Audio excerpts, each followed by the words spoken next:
আপনি রাস্তায় হাঁটছেন বানরের মূর্তি নিয়ে, বানরের সাথে আপনার কি সম্পর্ক? বানরের সাথে বাঙালি সংস্কৃতির কি সম্পর্ক? আমরা কি বানর থেকে আসছি? তাহলে বানরের মূর্তি আমি হাটে নিয়ে হাঁটবো কেন? একটা প্রজন্মকে আল্লাহ বানর বানিয়ে দিয়েছিলেন, কোরআনে দলিল আছে। ওই যে শনিবারে যারা মাছ ধরতে নিষেধ করা হয়েছিল তারপরেও মাছ ধরেছে, আল্লাহ পাক বলছেন ওদেরকে বানর বানিয়ে দিয়েছে। আমরা কি সেই প্রজন্ম? তাহলে বানরের মূর্তি নিয়ে রাস্তায় হাঁটবো কেন? কেন আপনি পেঁচার সাথে আপনার কি সম্পর্ক? পেঁচা কি আমার ভাগ্যের প্রতীক? তো এখানে পেঁচার সাথে আপনার সংস্কৃতি কি সম্পর্ক? পেঁচা অমঙ্গলের লক্ষণ? এগুলো কি শুরু করেছি আমরা? এখন কথা হচ্ছে সংস্কৃতি যদি আপনি ভিতরে চোখ দিয়ে দেখেন, দেখবেন টপ টু বটম আপনি ইহুদি খ্রিস্টানদের সংস্কৃতি ফলো করছেন। আপনার খাওয়া, আপনার রুচি, আপনার অভ্যাস, আপনার পছন্দ, আপনার বিয়ের অনুষ্ঠান, আপনার জন্মদিন, আপনার মায়ের ওই কি বার্ষিকী, বাবার ওই বার্ষিকী, যা যা করতেছেন সবকিছু কার অনুসরণ করতেছেন আপনারা? ইহুদি খ্রিস্টানদের। একটা ভবন উদ্বোধন করবেন, খুচুত করে একটা ফিতা কাটলেন, কাইটটা মাশাআল্লাহ পায়রা আপনি উড়াই দিলেন। তো এই পাখি কি আমার কল্যাণ নিয়ে আসবে? হ্যাঁ, এই পায়রা আমার কল্যাণ নিয়ে আসতে পারে? ওইখানে দাঁড়ায় 2 রাকাত নামাজ তো পড়তে পারতেন, পরে আল্লাহর কাছে দোয়া করতে পারতেন, আল্লাহ আমি এই কাজটা শুরু করলাম, আল্লাহ তুমি বরকত দান কর। আমার সংস্কৃতি। একটা দোকান করেছেন, বাড়ি করেছেন, শুরুতেই আপনি ডিজে পার্টি দিলেন, ডিজে পার্টি। সুবহানাল্লাহ। সূরা বাকারার তেলাওয়াত তো দিলেন না। তাহলে পুরো বিশ্বের প্রত্যেকটা ডিপার্টমেন্ট, মূল জায়গাগুলো আমরা এখন নিয়ন্ত্রিত হচ্ছি, এবং ভিতরে চোখ দিয়ে যদি দেখি আমরা আমাদের শেকড় থেকে দূরে সরে গেছি। ভাই, আল্লাহ পাক আমাদের সবাইকে বোঝার তৌফিক দান করেন। আমাদের এই পুরো প্রজন্মটাকে আল্লাহ পাক তওবা করে ফিরে আসার তৌফিক দান করেন। বিশ্বের বুকে ওমর রাদিয়াল্লাহু আনহুর সময় আমরা যেমন মাথা উঁচু করে বাঁচতাম, ওইভাবে বাঁচার তৌফিক দান করেন। এমন একটা জায়গায় পুরো জাতিকে নিয়ে যাওয়ার তৌফিক দান করেন যেন আমাদের ভয়ে ওরা থরথর করে কাঁপা শুরু করেন। এগুলো বললে অনেক কথা, বললে কথা অনেক দিকে চলে যায়। কথা হচ্ছে আমরা বিগত 70 বছরে আমরা একটা মিসাইল বানাতে পারি নাই এখন পর্যন্ত। কথা অনেক গভীর। আমাদেরকে ওরা ভয় করবে কিভাবে? এ বিশ্বে তো ঢাল তলোয়ার দিয়ে যুদ্ধ হয় না। ওয়াইদ্দু লাকুম মাস্তাতাতুম মিন কুওয়াতিন, সূরা আনফালের মধ্যে আল্লাহ পাক আয়াত নাযিল করেছেন, হে মুসলিমরা তোমরা শক্তি অর্জন করো, তোমরা শক্তি সামর্থ্য অর্জন করো। তুরহিবুনা বিহি আদুওয়াল্লাহি ওয়া আদুওয়াকুম, এই শক্তি দিয়ে তোমরা আল্লাহর দুশমনদেরকে ভয় দেখাবা। এটা কে বলেছেন? আল্লাহ বলেছেন। ওই শক্তি কই? তা আমরা আপোষে লড়াইয়ে পড়ে আছি, আঞ্চলিক রাজনীতি নিয়ে পড়ে আছি, ভাইয়ে ভাইয়ে মারামারি কাটাকাটি করছি, আমরা গীবত সমালোচনার রাজনীতি করছি, মূল শক্তিটা আমরা অর্জন করতে পারছি না। আল্লাহ পাক আমাদেরকে সেইটা বোঝার তৌফিক দান করেন। চিন্তা করবেন না, চিন্তা করবেন না, আমরা যদি করতে পারি আল্লাহ পাক আমাদের হাতেই বিজয় দিবেন ইনশাআল্লাহ। আর এটাও চিন্তা করবেন না, নিশ্চিত থাকেন যদি আমরা করতে না পারি আল্লাহ আমাদের একটাকেও জীবিত রাখবে না, একটাকেও না। আল্লাহ পাক সবগুলাকে সরাই দিবেন ইনশাআল্লাহ, দিয়ে এমন একটা প্রজন্ম নিয়ে আসবেন ওরা পারবে ইনশাআল্লাহ তাআলা। এটা ইয়াকিন রাখেন। আমরা যদি গাদ্দার হই, মুনাফিকি করি, আমানতের খেয়ানত করে ফেলি, ওই চেতনা আমরা যদি ধ্বংস করে ফেলি, আল্লাহ পাক আমাদেরকে রাখবেন না। আর হে ঢাকাবাসী শোনেন, আল্লাহ পাক না রাখার জন্য একটা 5 মাত্রার ভূমিকম্প যথেষ্ট। আল্লাহকে ভয় করেন। ঢাকায় জেনা বেড়ে গেছে, সমকামিতা বেড়ে গেছে, মাদক বেড়ে যাচ্ছে, ইয়াবাখোর বেড়ে যাচ্ছে, ছিনতাই বাড়তেছে, কত কি হচ্ছে আমাদের শহরে, আমাদের চোখের সামনে। অশ্লীলতার কারণে এই ভূমিকম্পের আযাব আসে, নোংরামির কারণে আসে, জেনার কারণে আসে, পরকীয়ার কারণে আসে, ব্যভিচারের কারণে আসে, ঘরে ঘরে ঢুকেছে এগুলো। আল্লাহ পাক আমাদের ঢাকাবাসীকে হেদায়েত দান করেন। আমি তো আপনাদের একজন, আমি কিন্তু আপনাদের একজন, আমি আপনাদের বাইরের কেউ না। কিন্তু এগুলো দেখে আমার মনটা কাঁদে, কষ্ট হয়। ঢাকা যেমন মসজিদের শহর, এই মসজিদের শহরের মধ্যে এরকম অন্যায় অবিচার ঘরে ঘরে কেমন করে ছড়িয়ে পড়ে? কেমন করে? একটা অপরাধ হয়েছে আমাদের। অপরাধটা হচ্ছে আমরা সৎ কাজে আদেশ করেছি, অসৎ কাজে সমানভাবে নিষেধ করি নাই। সৎ কাজে আদেশের সাথে এখন থেকে অসৎ কাজে নিষেধও করবেন। আল্লাহ পাক তৌফিক দান করেন। আল্লাহ পাক এই জজবা চেতনা আপনাদের সবার মধ্যে দান করেন, আমিন। আইন হাতে তুলে নেবেন না, কিন্তু অন্যায়ের প্রতিবাদ করবেন। অন্যায়ের কি করবেন? প্রতিবাদ করবেন। শেষ পয়েন্টটা বলি, ধর্মীয় অবস্থাটা কি? ভিতরে চোখ দিয়ে দেখেন। আপনার কাছে মনে হচ্ছে আমরা সবাই সংখ্যায় অনেক বেশি, কোটি কোটি মুসলমান, এত এত মুসলিম রাষ্ট্র, এত এত তেল, এত এত মিলিটারি পাওয়ার, ইত্যাদি ইত্যাদি, এত সংগঠন, অনেক কিছু, এত ধর্মীয় দল, এত আলেম ওলামা।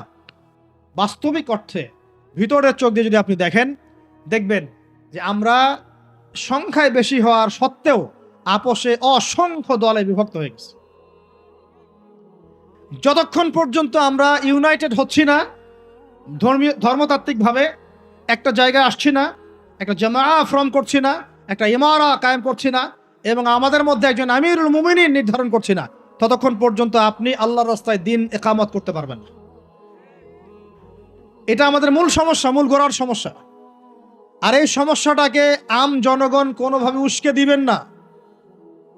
আপনারা ওলামায়ে কেরামদের মধ্যে বিভক্তি বাড়ায় দিবেন না, উস্কে দিবেন না, অনলাইন গরম করবেন না, চুপ করে থাকবেন। কিছু বলার যদি না থাকে চুপ করে থাকেন, তা বলার দরকার নাই। ওলামায়ে কেরামদেরকে একটা জায়গায় বসতে দেন। তারা যদি একটা জায়গায় বসে, একটা টেবিলে বসে, একে অপরের সাথে মোয়ানাকা করে, চা খায়, সালাম বিনিময় করে, ইনশাআল্লাহ দেখবেন ঐক্য হয়ে গেছে ইনশাআল্লাহ। এবং ওলামায়ে কেরামরা যখন আমাদের রাজনীতিবিদদের সাথে থাকবেন, একটা ঐক্যবদ্ধ শক্তি হবে, তখন দেখবেন রাষ্ট্র, অর্থনীতি, রাজনীতি এবং ধর্মতাত্ত্বিক সব দিক দিয়ে এগিয়ে যাবে ইনশাআল্লাহ।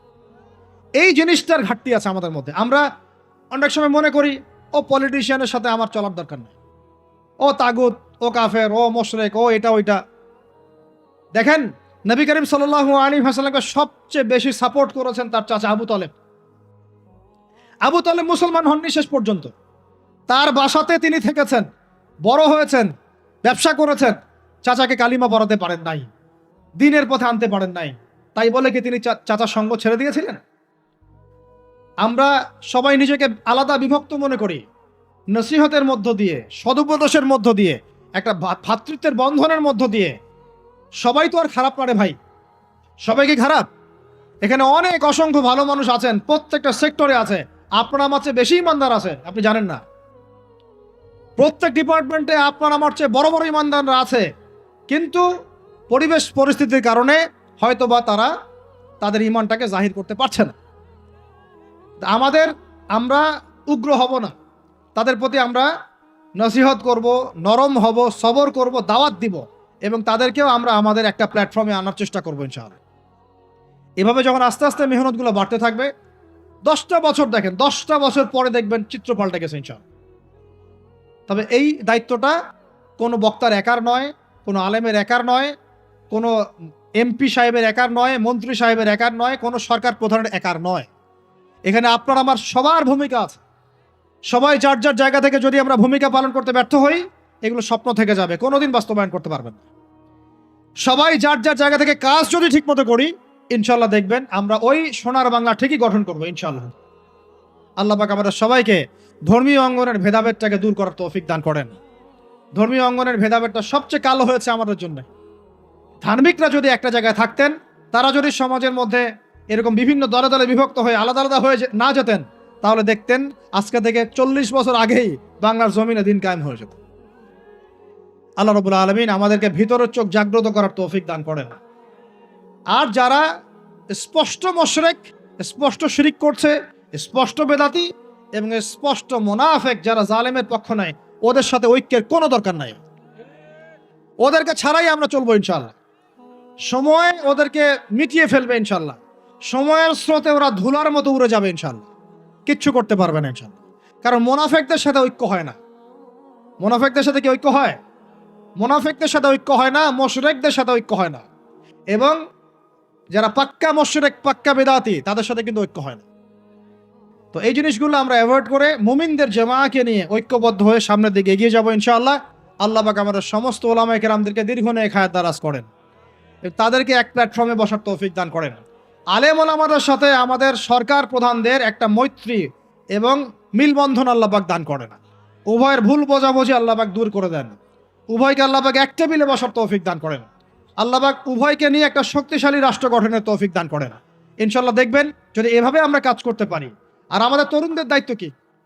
তরুণদের দায়িত্ব বড়রা যা বলবে ওইটা ফলো করে চল। আমাদের দায়িত্ব না যে আমরা নেতৃত্ব আসনটাতে খাপ করে কেড়ে নিয়ে বসবো, এটা আমাদের দায়িত্ব না। যদি আমরা যোগ্য হই, আল্লাহ পাক যদি কবুল করেন, আল্লাহই আপনাকে উঁচু জায়গায় নিয়ে যাবেন ইনশাআল্লাহ। আমরা খালি চোখ কান খোলা রেখে সত্য মিথ্যা পার্থক্য করব, আমাদের বড়দের সামনে এটাকে উপস্থাপন করব। তারা যদি মুনাসিব মনে করেন, আমাদেরকে তাদের জায়গায় নিয়ে যাবেন ইনশাআল্লাহ।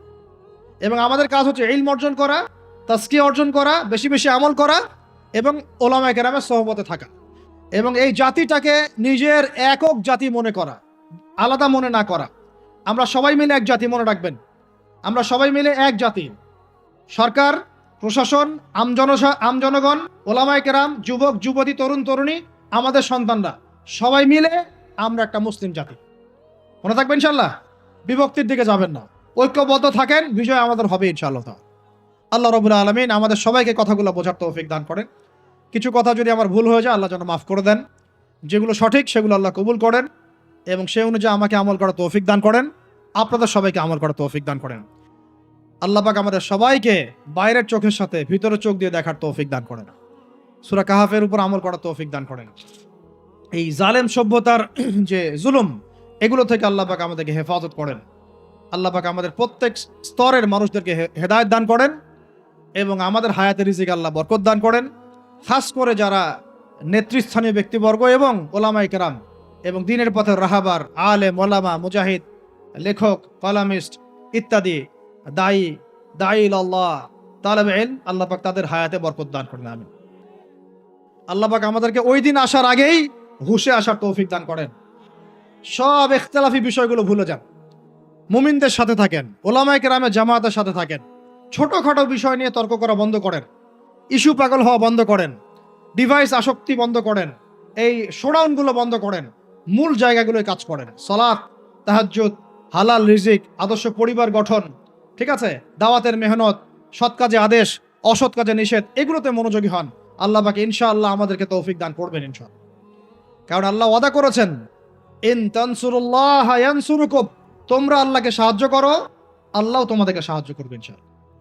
কিন্তু ওয়া ইন তাতাওয়াল্লাউ, তোমরা যদি সাহায্য না করে মুখ ফিরে চলে যাও, তাহলে ইয়াস্তাবদিল কওমান গায়রাকুম, আল্লাহ পাক অন্য কওমকে তোমাদের জায়গায় নিয়ে আসবেন, তোমাদেরকে সরাই দিবেন।